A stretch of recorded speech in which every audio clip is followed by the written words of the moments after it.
As a species, human beings are better at recycling than they used to be, but they still have a long way to go. We might recycle the plastic, cardboard, and metal we use on a day-to-day basis, but we still haven't gotten around to recycling all the raw building materials available in the abandoned buildings and locations all over the planet. We don't mind that too much, though, because we love looking around abandoned places. We love it even more when they have a story to tell, as is the case with all the places you're about to see in this video. It's always sad to see an abandoned theme park, but perhaps it's sadder to see an abandoned theme park that never even had a chance to entertain anybody. That's the story of Cidade Abenahuel in Itagüí, Brazil. The park was the idea of politician Antonio Albano Reis, who ordered the construction of an enormous, sprawling entertainment complex that would have covered over 100 million square feet and included an entire replica of an American Old West town, an enormous water park, a concert venue, and an identical copy of the Christ the Redeemer monument alongside many more bold ideas and features. Unfortunately, the Christmas quarter of the park is the only piece that was ever built. Reis tragically passed away in an automobile accident in the year 2000, and without him at the helm of the project, it quickly fell apart. The local government doesn't want to take responsibility for the site, and private buyers have shown no interest. That's left these Santa sculptures rusting away for 20 years, and they might continue to rust for 20 more. There used to be a thriving mining industry in the state of Wyoming in the USA, but you'll see very few signs of it there today. Most of the old buildings have been demolished, and the mines are sealed up. But there are a few that have thus far avoided the bulldozers and demolition balls. One of them is the Laddin coal tipple. Not only is this the last structure of its kind in Wyoming, but it's also the very last in the entire American West. While it might look simple and rickety, this was thought of as advanced coal mining technology in the 19th century. As coal was extracted from the mine and poured down the tipple, it would be sorted into different categories, making life easier for the people who collected it at the other end. The mine closed down in 1941 after the coal supply ran dry, after which the wood began to rot because there was nobody to take care of it. The top half of the tipple partially collapsed a few years ago, but it's since been put back together by a small team of dedicated conservationists. The onset of World War II saw many temporary structures being built for defensive or offensive purposes all over the world. Few of them were designed to have any purpose during peacetime, so most of them became abandoned at the moment the war ended. In some cases, they were abandoned without ever seeing a day of conflict, as is the case with these fortifications on Montutapu Island, New Zealand. This nest of bunkers, observation points, tunnels, and temporary lodgings was built as a way to help the country's military fight back against a Japanese invasion that never came. The island is situated in a strategically important position in Auckland Harbor, so should theoretically have been a target for the advancing Japanese military. For reasons nobody understands, they never tried to take it. Perhaps they took one look at the scope and scale of these fortifications and decided that an invasion wouldn't be worth the risk. Today, they're a popular attraction to hikers who take a special delight in finding the parts of the facility that don't show up on the map.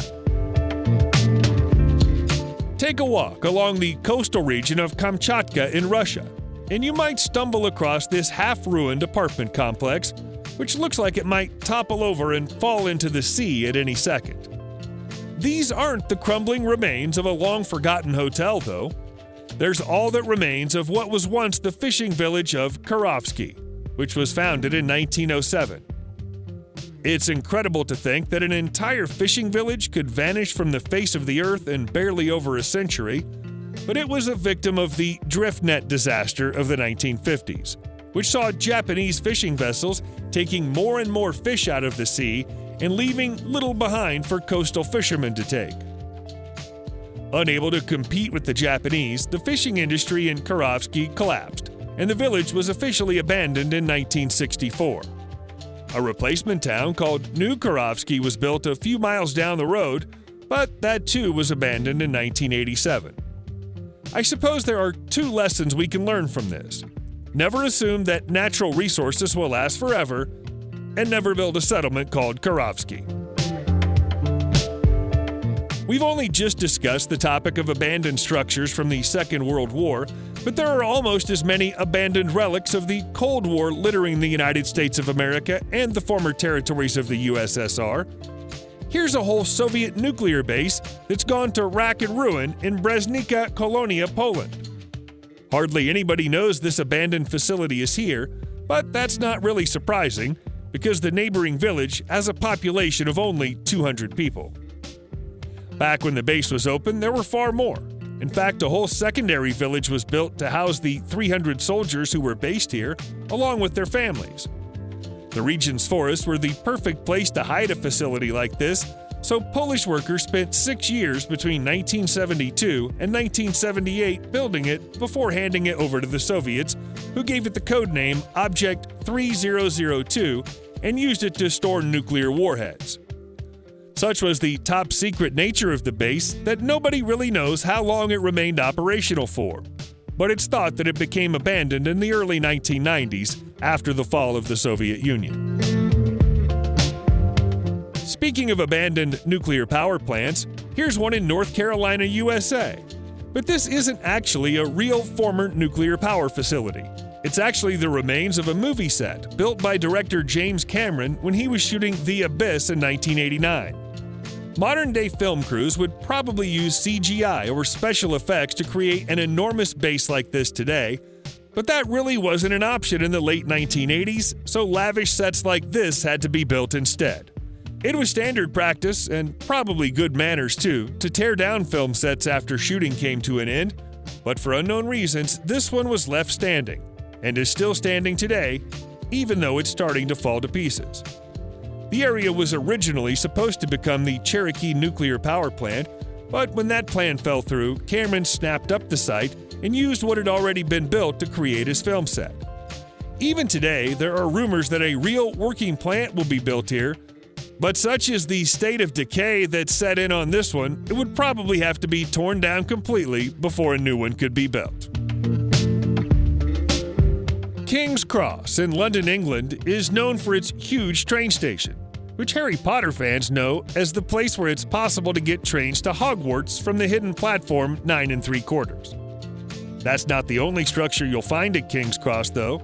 There's also the King's Cross Ice Well, a massive underground ice warehouse that's existed below the streets of London for more than a century, but is known about by almost nobody.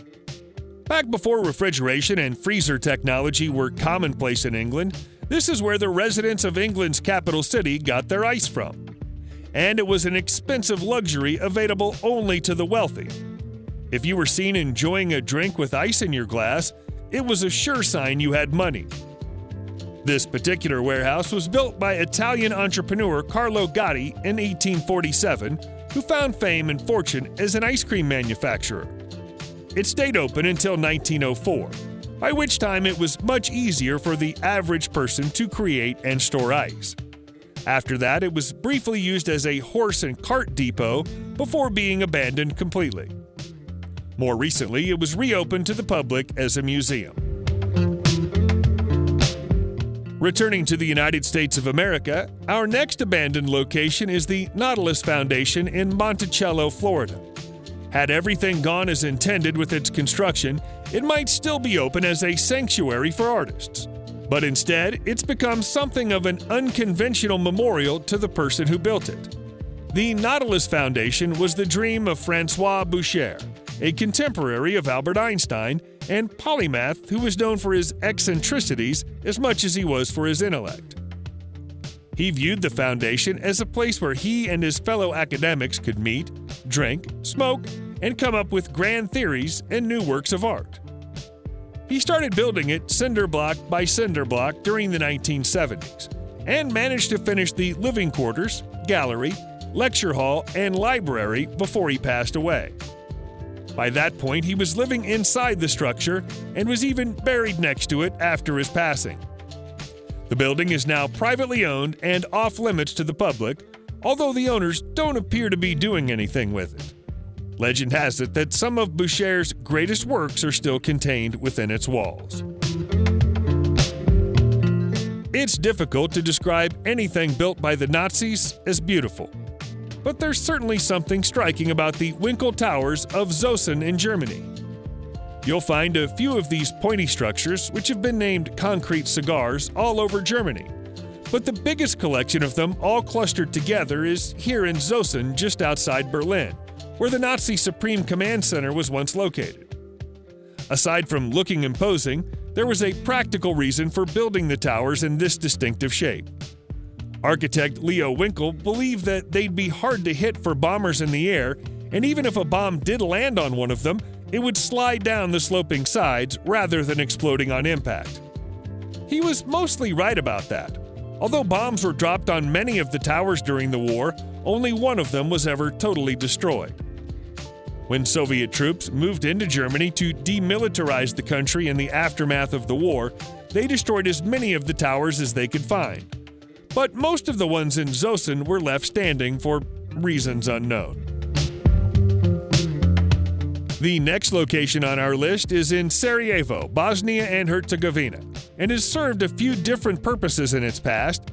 It's been both an observatory and a military fortress, but these days it's just a ruin.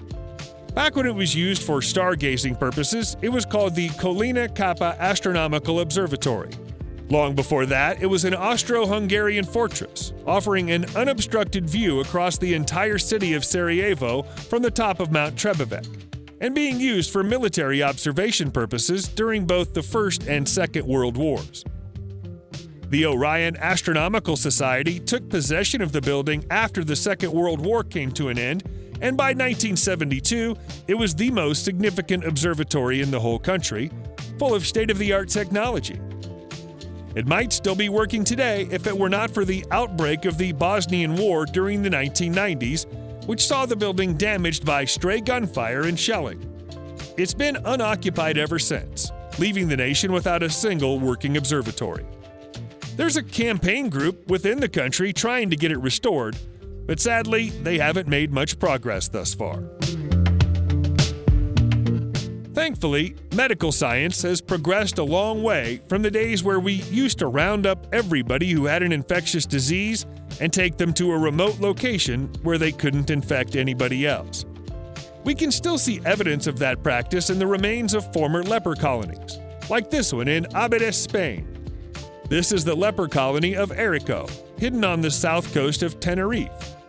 It's unlike most colonies of its kind because nobody ever stayed or was treated here. A series of hospitals were built, along with schools, administration offices, and even a church during the 1940s, as leprosy cases were on the rise in Spain. But a cure was found before construction was finished. That left the colony without a purpose, so it immediately became a ghost town. We're not sure why it was allowed to rot like this. It's in a beautiful part of the world, and it would only have required a little tailoring and adapting to turn it into an attractive tourism destination. These days, it's looking a little battered and broken, which is largely due to the fact that the military used it as a training location in the 1980s. Should the United States of America ever face a sudden and unexpected military threat, it has backup resources to call upon so the country can go to war immediately. One of those resources is the Suisun Bay Ghost Fleet in Benicia, California, which is still listed as active. But there's no way any of these old ships are fit to be sent into battle. It was put together at the end of the Second World War, and as it's never been called upon, it's been rotting away ever since. During its peak years, there were more than 300 ships standing ready in the bay. Today, that's down to barely a dozen, and they're covered in rust. The most notable of those that remain is the USS Iowa, which saw action as a battleship during the Second World War and once transported President Roosevelt. It was officially decommissioned in 1990 and may still one day be turned into a museum ship. For that to happen, the Iowa is going to need a lot of maintenance work. We suspect that any attempt to move her would result in the old ship falling to pieces immediately. In reality, it's doubtful that any of the remaining ships even have scrap value anymore, and the whole Ghost Fleet will one day be condemned and scuttled. Subscribe to the channel and turn on notifications, and you will be the first to know when a new video comes out. Thank you for watching, and see you in the next video.